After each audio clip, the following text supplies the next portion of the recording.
acalma o nosso coração nesse tempo. Amansa a nossa mente na tua presença. Fala conosco nesse tempo. Usa os nossos irmãos aqui que estão nesse processo, nesse projeto, para a glorificação do teu nome. Pai, levanta uma igreja comprometida com o Senhor Jesus Cristo, para que Ele em tudo seja engrandecido. Pai, nós pedimos em nome de Jesus, que essa escola tenha a direção do Senhor. Que esses encontros sejam realmente para edificação, para o trabalho da cura do Teu Espírito Santo. E nós estamos esperando e confiando somente em Ti. Usa o Mário hoje para a glória de Cristo Jesus. É no nome do Senhor que nós agradecemos e oramos. Amém.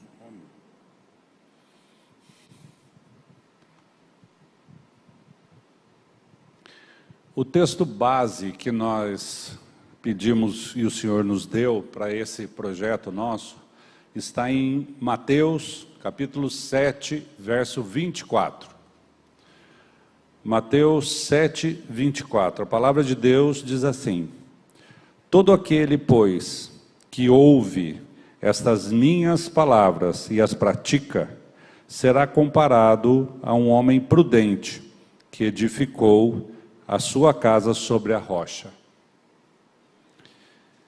Hoje o nosso tema desse nosso encontro se chama a criação e os propósitos da família, os propósitos de Deus para a família. Em rápida, vou dar só uma pincelada para vocês, um resuminho sobre o que nós vamos falar aqui hoje.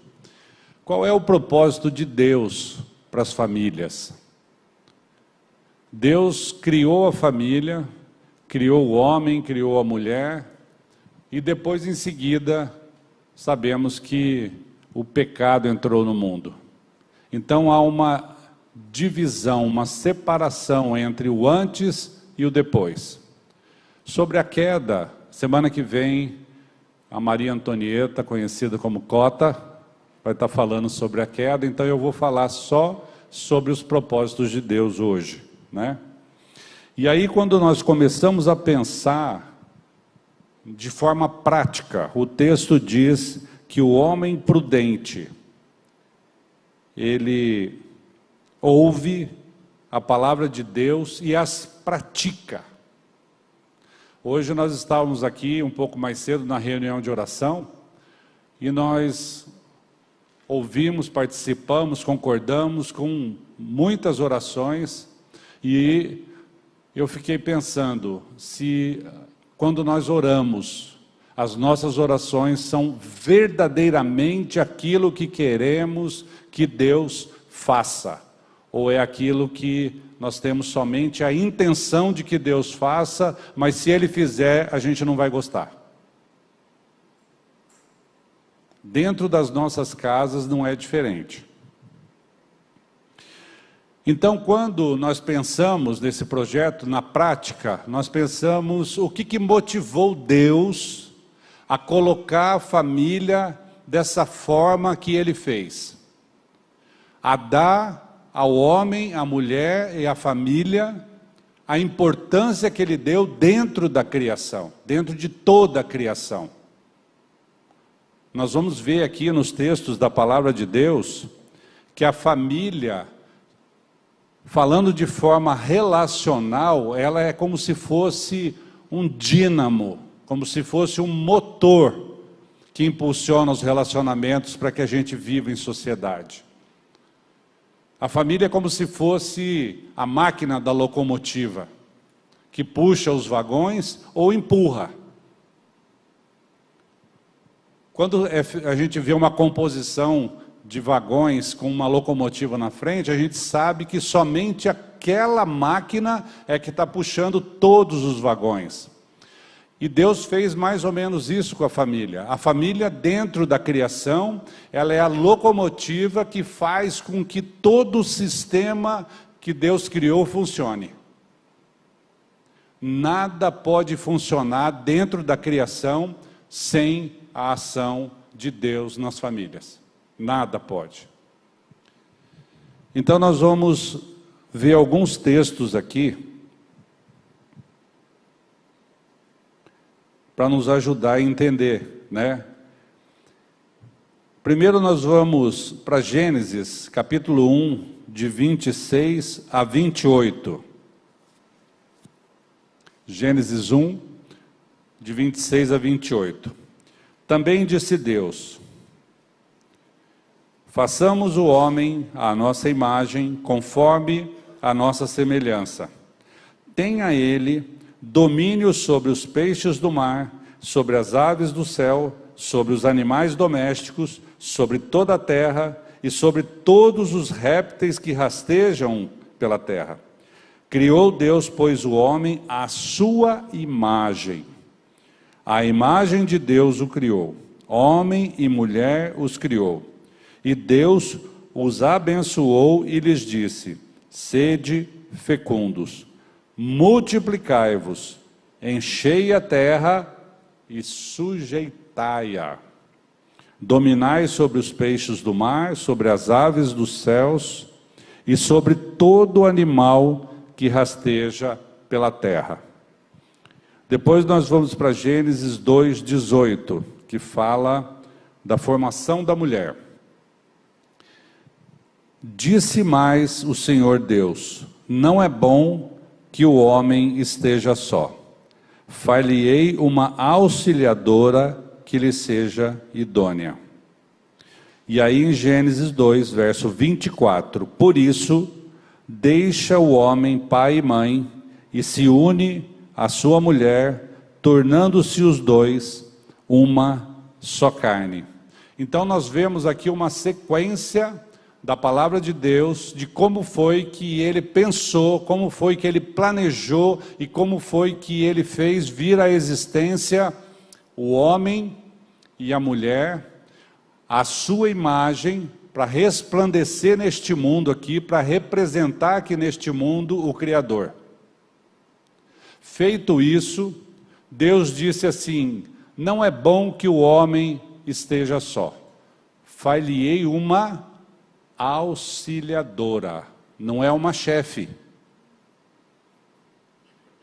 não é uma mandatária, é uma auxiliadora que lhe seja idônea. A mulher não é menos do que o homem, mas ela tem o seu papel dentro de casa e o homem tem o seu papel bem definido dentro de casa. Quando nós levamos em consideração exatamente o que está escrito na palavra de Deus, a ordem de Deus para as nossas famílias, para o funcionamento das nossas famílias, tudo fica mais fácil, tudo fica mais simples. Nós é que complicamos. E por fim, ele faz o casamento. Como que ele faz o casamento? Por isso deixa o homem pai e mãe e se une à sua mulher, tornando-se os dois uma só carne.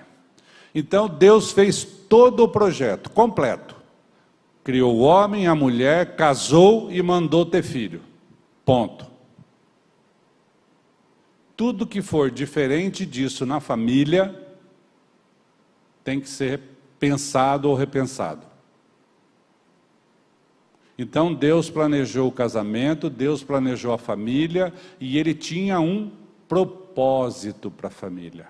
Ele criou e tinha um propósito, Ele tinha um objetivo. Por isso que eu disse que o que nós vamos falar hoje é muito simples. Quando o objetivo da sua família e da minha família é o mesmo de Deus, está tudo certo. Mas quando o propósito, quando o objetivo é meu, ou da minha esposa, ou seu, ou da sua esposa, ou de alguém que está com uma ascensão sobre a sua casa, porque existe forças de fora que podem estar sendo autoridade dentro da sua casa. Então tudo isso está fora do propósito de Deus. É preciso que a gente pense na prática. Por isso que nós queremos levar uma meditação que funcione de forma que aquilo que está hoje errado, que aquilo que está te afligindo dentro da sua casa, o funcionamento que não está legal, o caos que existe dentro de algumas famílias. Até eu gostaria de falar para vocês que hoje nós só vamos fazer um início, gente. Se você veio aqui hoje com a intenção de ouvir 1 hora aqui de palestra e sair daqui com o teu problema resolvido, pode tirar o cavalo da chuva. Isso aqui nós vamos falar muitos e muitas quartas-feiras aqui, e nós vamos construir algumas questões aqui que são ensinadas por Deus para nós, para que as nossas famílias comecem a entrar naquele trilho que nós falamos da locomotiva. Muito diferente do que pensam a maioria, a família não é algo cuja origem é acidental. Então nós vimos que foi Deus que criou. Muita gente despreza o que Deus disse, despreza a palavra de Deus e acha que a família é feita assim.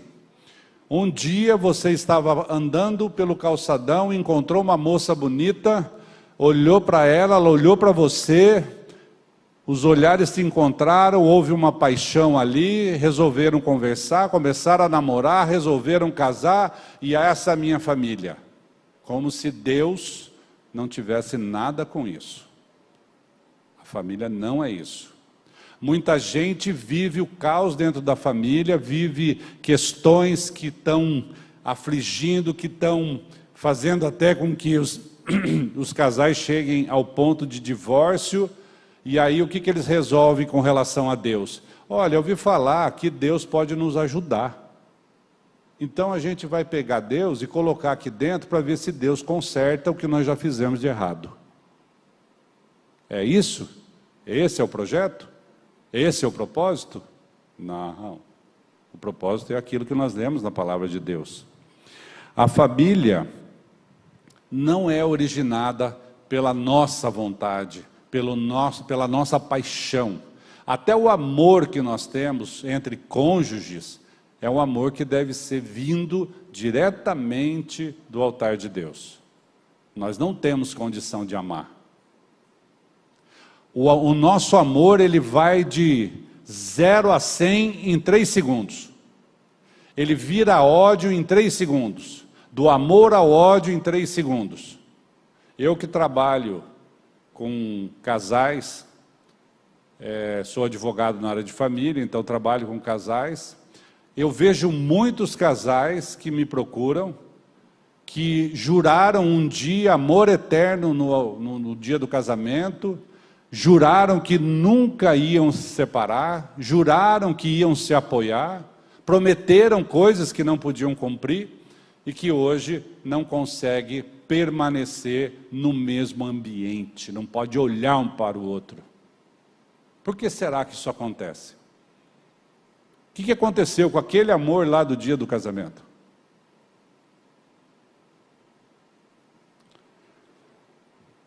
A família origina-se em Deus, é fruto de um conceito divino. É muito importante que a gente saiba isso. É muito confortante quando a gente entrega a nossa família diante do Senhor, porque foi Ele que fez, foi Ele que planejou, foi Ele que formou, foi Ele que te deu toda a condição para estar casado hoje. Então, quando nós pegamos aquilo que a gente não dá conta e entrega diante do Senhor, nós estamos olhando para os propósitos do Senhor e não para os nossos próprios propósitos. Nesses versículos de Gênesis que nós lemos aí acima, nós vimos que Deus criou o homem, fez a mulher,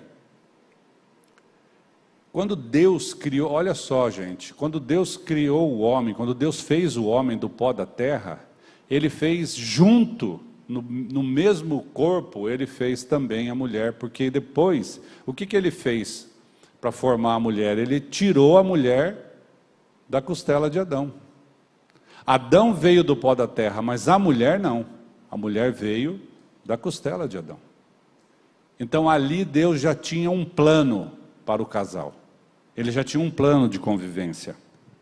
E determinou essa união e também os abençoou, mandou deixar pai e mãe, que isso é um outro problema. Deus é muito claro nessa ordem, deixar pai e mãe. Tem casal que não deixa pai e mãe.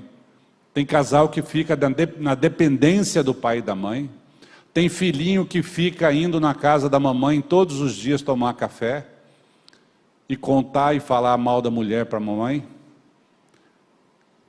Tem filhinha que não deixa de telefonar para a mamãe 2 vezes por dia, para contar as histórias e reclamar do marido, dizer que ele chegou com a roupa muito suja, que ela não dá conta de lavar. Isso tudo são coisas que Deus já tinha previsto. Por isso Ele disse: deixará o homem pai e mãe, se unirá à sua mulher, e tornar-se-ão ambos uma só carne. Ele não manda dividir, Ele manda se unir. O casal tem que ter união. Depois na frente nós vamos ver que essa união é feita depois da salvação, depois do novo nascimento em Cristo Jesus. Então Deus deu ordens muito específicas, muito claras. Ele estabeleceu o propósito dele muito claramente, não deixou dúvidas.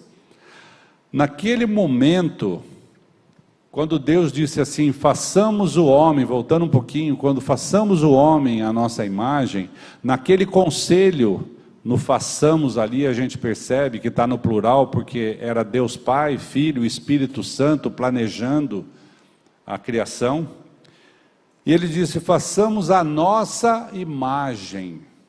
Gente, não é pouca coisa. O único ser criado, a única criatura que tem a aparência do Criador, somos nós. Por que será que Deus nos fez parecido com Ele? Exatamente para que nós pudéssemos ser coparticipantes da criação. Que nós pudéssemos refletir a imagem do Criador, não somente diante do espelho, não somente na aparência, mas também no coração, mas também nas decisões, mas também nas atitudes, mas também no testemunho. E aí quando ele fala que é para a gente frutificar, para a gente ter filho, é procriar. Procriar significa fazer parte da criação. Quando nós temos um filho, nós temos a mesma alegria que Deus teve quando nos criou. Deus está passando para nós ali um pouquinho dessa alegria que Ele teve. Olha, você sendo pai, você está aqui espelhando a minha imagem diante da sua família. Depois nós vamos ver que essa família que nós vivemos hoje, Ele está usando como uma espécie de escola para a gente aprender a viver depois espiritualmente dentro da família do próprio Deus. Quando Deus fala lá em João 1,12 que Ele veio para os que eram seus e os seus não receberam, mas a todos quantos o receberam, Ele os fez filhos. Ele deu-lhes o poder de se tornarem filhos. Quer dizer que nós que cremos em Cristo Jesus, nos tornamos filhos, co-herdeiros da criação. Nós nos tornamos filhos de Deus e por isso nós começamos a fazer parte da grande família de Deus. Então essa pequena família que nós estamos hoje aqui, é uma espécie de teste, é uma espécie de balão de ensaio, que Deus está dizendo, olha, você aprenda a ser você aqui, meu filho, dentro dessa família, porque um dia você vai ser meu filho lá, juntamente comigo, e você vai fazer parte dessa grande família, E aí você vai saber viver em família. Você vai entender o que é viver em família. É muito grandioso o projeto de Deus, o plano de Deus, aquilo que Ele fez, que Ele trouxe à existência. Por isso que nós devemos levar a sério, né? Então, quando Deus, lá na criação, disse façamos, foi uma ideia de coletivo. Pai, Filho e Espírito Santo agindo. É muito difícil a gente entender isso, que existe um só Deus, e nosso Deus é trino. A Trindade Santa é composta pelo Pai, Deus Filho, Deus Espírito Santo, é 3 em 1. É uma ideia de coletividade. E eles vivem um juntamente com o outro, um glorificando o outro. O Pai aponta para o Filho aponta para o Pai e Filho apontam para o Espírito glorifica o Pai, glorifica o Filho, é um glorificando o outro, é um exaltando o outro. Dentro da sua casa, é assim que funciona? Você exalta a sua esposa? Você respeita a sua esposa? Você respeita o seu marido como aquele que é o cabeça da sua casa? Que tem como cabeça Cristo? Você subjuga a sua esposa ou você respeita a sua esposa como a sua companheira, a tua adjutora idônea, que é o que está escrito na palavra de Deus? Essa ideia de coletividade é uma ideia que traz para nós exatamente a forma que nós devemos nos comportar dentro das nossas famílias. Você sabe um time que joga todo mundo com o mesmo objetivo? Um colaborando com o outro para que seja marcado o gol? É um time. Se a sua casa não for um time, se a sua casa não for um jogando frescobol com o outro, tem alguma coisa errada. Se o jogo for de tênis, tem alguma coisa errada. Então aí, depois de feita a auxiliadora idônea, depois disso, a função da mãe, Deus criou a mulher e deu a ela a função de mãe na procriação. Então, gente, não quero dizer com isso que uma família precisa de filhos para ser uma família. Um casal é uma família. Tem casais que não têm filhos, por algum motivo. Mas o objetivo do casamento, segundo a palavra de Deus, é frutificar. É crescei e multiplicai, para que o nosso Deus seja mais e mais conhecido neste mundo através dos nossos filhos e dos nossos netos e das futuras gerações.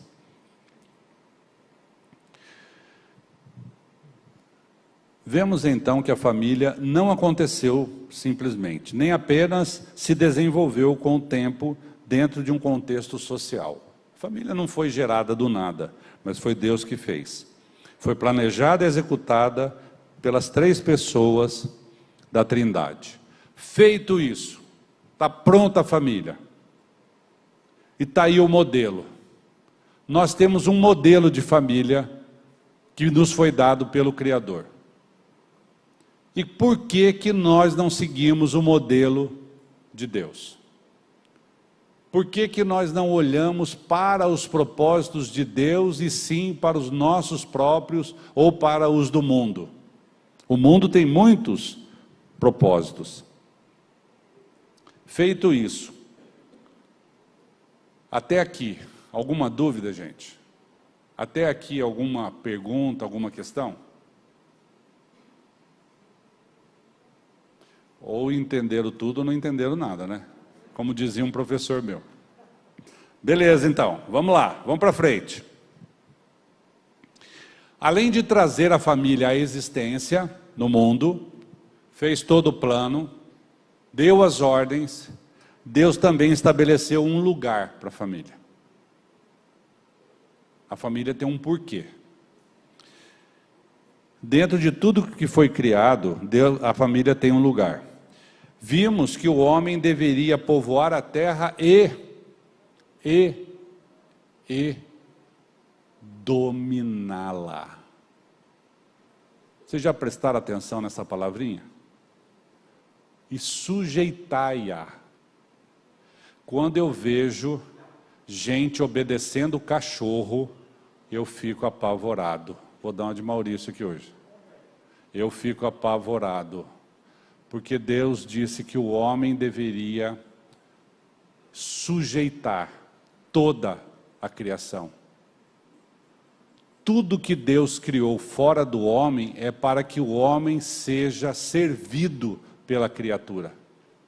O homem pode se servir do alimento da natureza, o homem pode se servir da árvore da natureza, o homem pode se servir do animal da natureza, o homem pode andar a cavalo, sujeitar o cavalo, que é um animal com muita força e se sujeita ao homem, desde que domesticado, claro, manso. O homem pode comer a carne dos animais, mas quando o homem inverte essa posição que ele tem dentro da criação e começa a ser subserviente à criatura, isso tem um nome, isso se chama idolatria. Tudo aquilo que a família coloca no lugar de Deus, dentro da sua casa, se chama idolatria. E é por isso que nós devemos ter sempre em mente e voltar sempre para o que está escrito na palavra de Deus. Tem dúvida? Gente, tem alguma coisa esquisita aqui dentro da minha casa. Sei não. Tem um negócio esquisito aqui. Tem uma criança aqui que está mandando em 5 pessoas adultas aqui dentro. Tem alguma coisa errada. O que nós devemos fazer?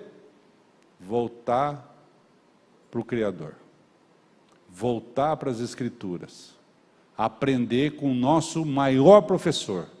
Com aquele que entende tudo de nós.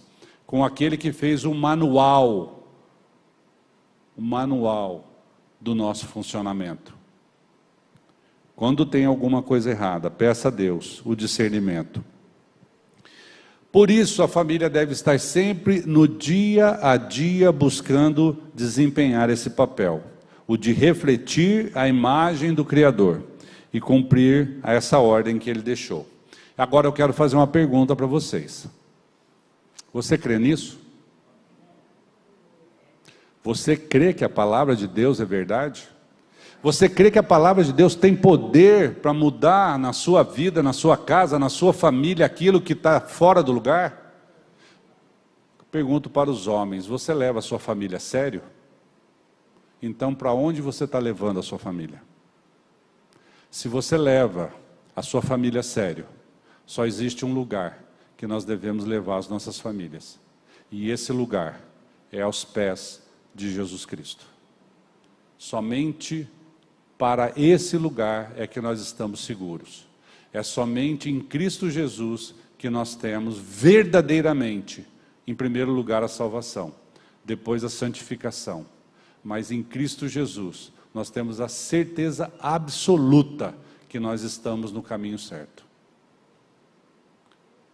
Então, amados, pense aí, para onde você está levando a sua família? Considerando que o supremo propósito de Deus para a família é que ela reflita a sua imagem em todos os sentidos, para que isso aconteça, o que nós devemos fazer? Para que a nossa família reflita a imagem do Criador aqui neste mundo, nós devemos conhecê-lo. Nós devemos ter intimidade com o Senhor. Lembram-se lá na criação, quando Adão estava perambulando pelo jardim, antes do pecado, e a Bíblia diz que ele andava e conversava com Deus na viração do dia? Adão gastava um tempo, Deus gastava um tempo com Adão, e Adão conversava com Deus. Gente, eu quero dar uma notícia para vocês, esse Deus não mudou. esse Deus continua querendo conversar com você e comigo. Esse Deus continua nos amando de tal maneira que Ele deu o seu Filho para te salvar. Esse Deus continua trabalhando para nos buscar. Ele continua buscando o nosso coração. Ele continua querendo ter intimidade conosco e nos ensinar a viver na sua dependência. E viver na dependência do Senhor, meus amados, é o lugar mais gostoso do mundo. Porque a palavra nos ensina que na dependência do Senhor é viver debaixo da sua vontade. E nós sabemos que a vontade de Deus é boa, agradável e perfeita. Quando nós vivemos na vontade do Senhor, é o lugar mais seguro que nós temos para viver. Nós não precisamos ter dúvidas dentro das nossas famílias, nós não precisamos ter angústias, aflições, nós não precisamos ter desespero. Por quê? Porque nós sabemos que nós temos um Criador que nos ama. E para isso Deus deixou a sua palavra, hoje escrita, que nós podemos buscar nela a fonte do conhecimento dele, a fonte do conhecimento do caráter do Criador e a fonte da intimidade com ele. O propósito de Deus é que essas famílias hoje, que vivem aqui neste mundo, formada por pecadores, elas busquem a face do Senhor. Que essas famílias se voltem para Ele. E como eu disse, como Deus não mudou, como Deus preparou um plano para nos salvar, aí Paulo vem lá em Gálatas 2, versos 19 e 20, e ele faz uma confissão. Essa confissão que Paulo faz é exatamente a forma que nós devemos levar a sério para que as nossas famílias possam viver na dependência do Senhor. E ele diz assim: porque eu, mediante a própria lei, morri para a lei, a fim de viver para Deus. Estou crucificado com Cristo. Logo, já não sou eu quem vive, mas Cristo vive em mim. E esse viver que agora tenho na carne, vivo pela fé no Filho de Deus, que me amou e a si mesmo se entregou por mim. Se nós podemos conhecer o nosso Deus a ponto de fazer a mesma confissão de Paulo e dizer: não sou eu quem vivo aqui dentro dessa família, mas é Cristo em mim que governa esta família, ora, a nossa vida então vai ser uma vida de plenitude e gozo na presença do Senhor. Aquele viver em coletividade que nós falamos, que é exatamente o formato do relacionamento da Trindade Santa, que é o mesmo formato que Ele estabeleceu para que a gente pudesse viver aqui em família, onde um glorifica o outro, onde um aponta para o outro, onde um se sujeita a um outro, onde um serve o outro. Tem gente que, quando você fala em serviço, pula longe. Servir é serviço. Servir é trabalhar. Deus não falou que a gente ia viver nesse mundo sem trabalhar. Nós precisamos trabalhar. Agora, quando nós trabalhamos com alegria no coração, não servindo a homens, mas servindo a Deus, a gente lava a louça, a gente lava o chão, a gente... O que mais? Lava até o cachorro, né, Joel? A gente faz com alegria no coração, porque nós não estamos servindo a homens. Nós devemos viver na nossa casa servindo sempre a Deus. Voltar-se para o que Deus disse na sua palavra é o remédio certo para qualquer enfermidade dentro das famílias. Lembra? Deu problema? Volta para a intimidade do Senhor, para ouvir quais são os propósitos dele para a sua família. E Deus está dizendo no Salmo 127, versos 1 e 2.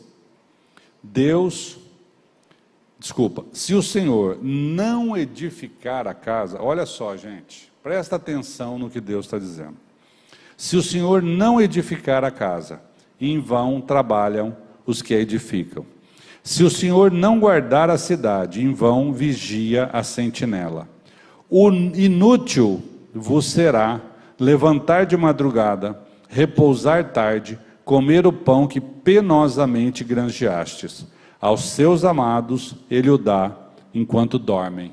Olha só, quando eu fiquei sabendo isso, eu fiquei muito tranquilo. Não preciso trabalhar feito louco.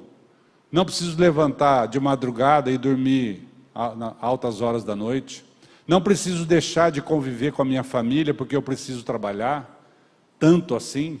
Não, eu devo trabalhar, mas dentro de um limite onde a família também possa ser um objetivo de vida para a tua vida.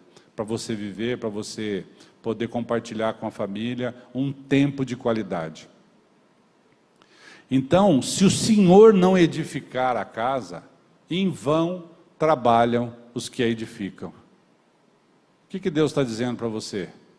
Não adianta você querer carregar o tijolo no teu braço. O que você vai conseguir se Deus não estiver na sua casa? Se o Senhor não edificar o seu lar? Se o Senhor não compartilhar com você os propósitos dele para a sua família? Você vai fazer um amontoado de tijolo.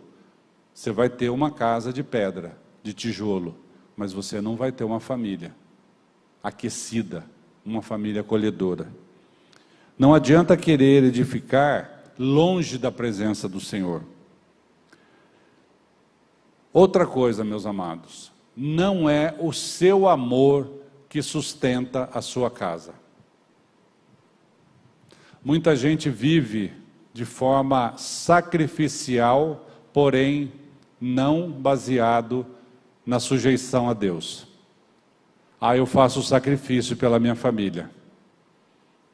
Eu faço um sacrifício enorme pela minha família. Eu trabalho 15 horas por dia. Eu dou todo o meu salário na minha casa. Eu ando com o sapato furado, porque eu prefiro comprar coisas para eles do que para mim. Deus, o Senhor está vendo o meu sacrifício que eu estou fazendo aqui. Isso não tem o menor valor. Isso não tem o menor valor. Esse sacrifício seu é para a sua glória. O que nós devemos fazer? Voltar para a palavra de Deus. O que é o propósito de Deus para a sua vida? E Ele nos ensina aqui, que se Ele não edificar a sua casa, o seu trabalho é em vão. Se Ele não edificar, não adianta. Então não é o seu amor. Muitos casais estão casados hoje por causa dos filhos. Já ouvi muito isso. Não, eu só não separo por causa dos meus filhos. Se é isso que está segurando o teu casamento, volte-se para o propósito do Criador. O que Ele diz na palavra dele? Ele não diz isso. Ele não diz para você casar e fazer um sacrifício e permanecer casado só porque você tem filhos. Não é isso que Ele diz. Ele diz que é para você viver unido com o seu cônjuge em uma só carne. Os dois trabalhando, olhando para o Senhor, vivendo para o Senhor, criando uma família baseada na palavra de Deus, nos propósitos de Deus. Quando colocamos Deus em primeiro lugar na família, e quando Cristo vencer o cabeça da família, em obediência aos mandamentos, e vivendo na dependência e no temor do Senhor, estamos então glorificando a Deus. Às vezes é tão fácil, tão simples, que a gente não acredita. A gente acha que tem mais alguma coisa, mas não tem, gente. Não tem. O Salmo 128, de 1 a 4, diz assim: bem-aventurado aquele que teme ao Senhor e anda nos seus caminhos. Do trabalho das tuas mãos comerás, feliz serás, e tudo te irá bem. Até em felicidade Deus nos ensina. Até ser feliz Deus nos ensina. Muita gente vive buscando felicidade em coisas. Muita gente vive buscando felicidade em posição social. Muita gente vive buscando felicidade em dinheiro, buscando felicidade em poder. Mas Deus, Ele diz aqui na palavra que aquele que teme ao Senhor e anda nos seus caminhos, do trabalho das suas mãos comerás, e feliz será, e tudo te irá bem. Agora vem o mais legal.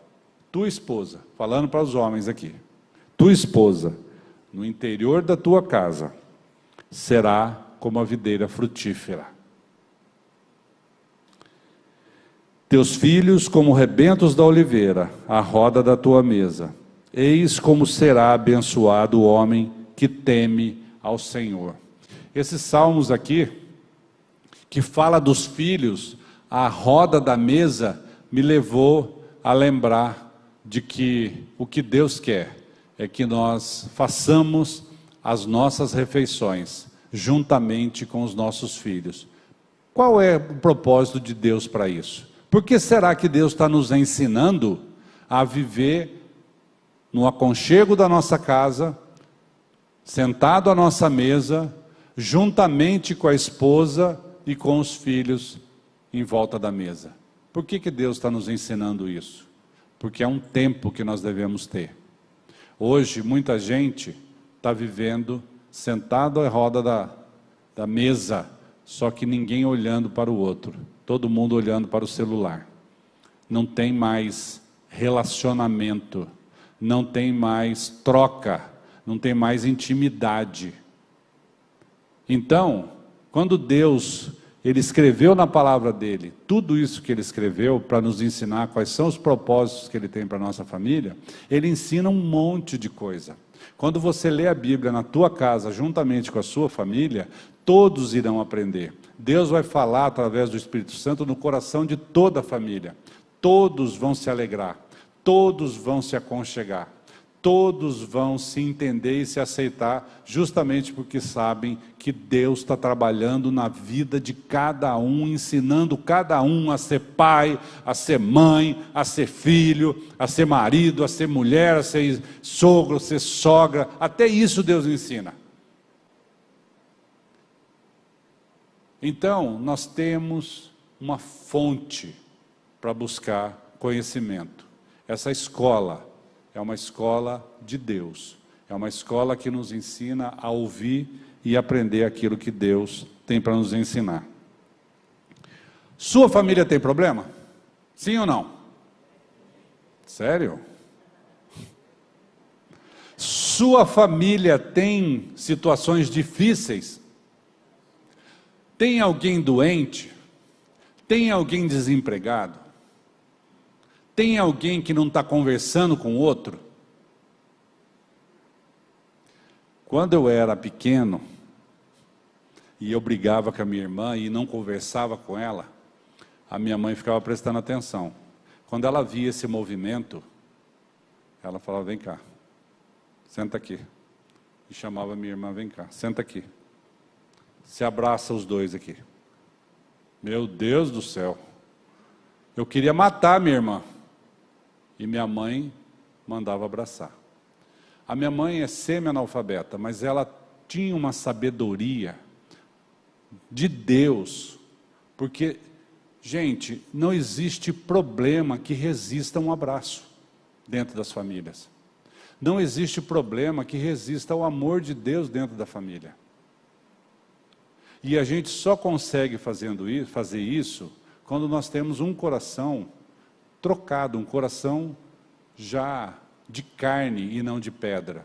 Quando nós temos um coração que perdoa, a gente consegue perdoar, a gente consegue abraçar, e a gente consegue deixar de lado as crises, os problemas, os conflitos, e é assim que a família vai caminhando. Agora, quando aquele probleminha, ele passa um dia e os filhos não se conversam, e os pais não fazem nada, E no outro dia, esse problema aumenta. No outro dia, já faz uma semana, e os filhos estão sem se olhar, sem passar pelo mesmo lugar, estão sem sentar na mesa no mesmo horário, já estão se evitando, e aquilo vai aumentando, daqui uns dias tem um elefante no meio da sala. E ninguém consegue mais resolver esse problema. Por isso que a Bíblia nos ensina que não se ponha o sol sobre a vossa ira. É hoje que nós devemos resolver os problemas. Então, meus amados, leve a sua família a sério. Leve a sua família ao conhecimento da graça do Pai. Leve a sua família ao conhecimento do que é a vontade de Deus para ela. Deus tem um propósito para a sua família. Deus tem um plano para a sua família. Deixe que Ele execute o plano dele. Não atrapalhe o plano de Deus. Não se volte contra Deus. Mas olhe para Jesus, autor e consumador da fé. E lembrando do nosso versículo aqui da escola, de Mateus 7, 24. Eu quero ler novamente com vocês. Todo aquele, pois, que ouve estas minhas palavras e as pratica, será comparado ao homem prudente, que edificou a sua casa sobre a rocha. O homem que faz a sua casa sobre a bendita pessoa de Cristo Jesus é o homem prudente. É o que pratica a palavra de Deus dentro da sua casa. Não tenha medo, não tenha receio. Amém? Vamos orar? Pai Santo, Pai bendito, graças te damos por esse tempo que o Senhor nos deu. Louvado seja o teu nome em cada família aqui, Pai. Venha com o teu poder, com a tua graça, com a tua misericórdia, ensinar cada pai, cada mãe, cada filho aqui, cada família aqui, Pai, a sermos homens e mulheres segundo o teu coração, a vivermos na sujeição da tua palavra e sabermos quem nós somos dentro da criação. Somos o reflexo da tua imagem, somos aqueles que representam o teu reino aqui nessa terra. Pai, que o Senhor nos use como instrumentos a cada dia nas tuas mãos, para que em nós e através de nós o seu evangelho seja pregado a partir das nossas casas. Em nome de Jesus. Amém.